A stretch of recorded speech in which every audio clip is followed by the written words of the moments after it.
Hey, I'm Charlie Houck, and I serve as the lead pastor and church planter at Mesa Church in the heart of San Diego, California. I would say one of the big things I've learned about God through church planting, and there are so many different things I could answer this question with. One of the big things I've learned about him is his sufficiency and his goodness, even when things aren't according to plan. I was reflecting recently, because it's been 2 years now that we've been in this ministry at Mesa Church. It's been a little bit over a year since we had our grand reopening and launch as a church. There are very few things about the ministry that look the way I expected them to look coming into San Diego.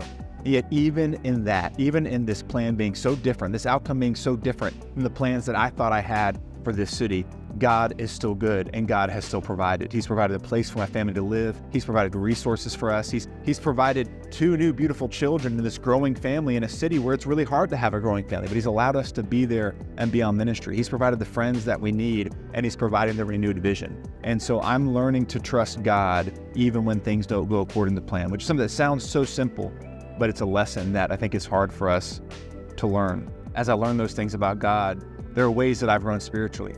It's interesting the way that I think about my spiritual life and spiritual health has changed. I'm blessed to have many friends in the military, and in the military, especially for special forces, the guys that do the hard jobs and go into hard places, most of their life is actually preparation. They're training around the clock. When they're going to deploy somewhere for 3 months, there's often a 12-month training pipeline before those 3 months where they're just getting ready and getting reps in and learning and growing. And I think sometimes I used to think of the Christian walk that way. Like my spiritual life was going to be this long training pipeline of getting reps in and going deeper into the Word and just preparing and growing. And then I would go into combat and use all that training and survive that way.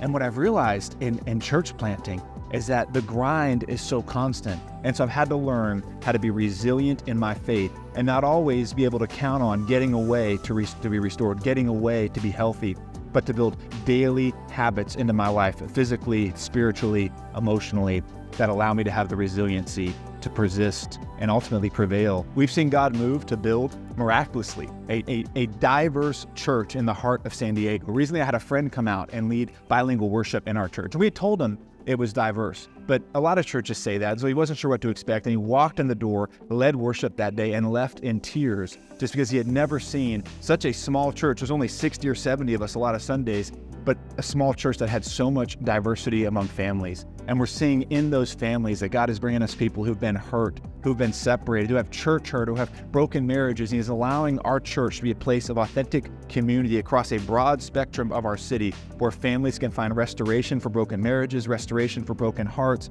restoration for broken ideas about what church is, and then be mobilized on mission. It seems like God keeps on bringing us people who have a story to their marriage. And so we believe He's placed us in a modern suburb of a modern city with a lot of broken and failing marriages as a place of hope to help families be restored and then mobilized. And then last, I always love the chance to answer the question, why is church planting necessary? Because I think this is a question we need to ask, right? I know you guys talk about it a lot at Field of Church, but there's so many churches in America that don't talk about this. And I'll start where I always do.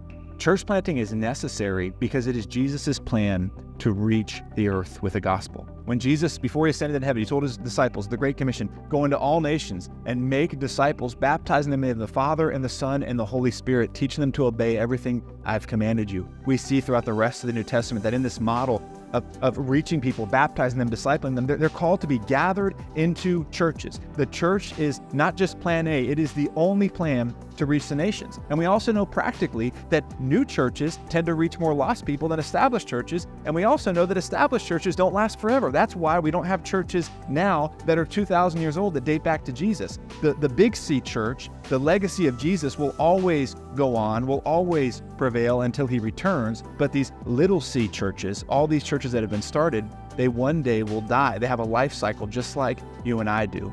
And so in order to keep the movement going, in order to keep working the plan that Jesus left for us, we need to keep starting new churches to reach the lost, to make disciples, to fulfill the Great Commission. So grateful for the chance to share.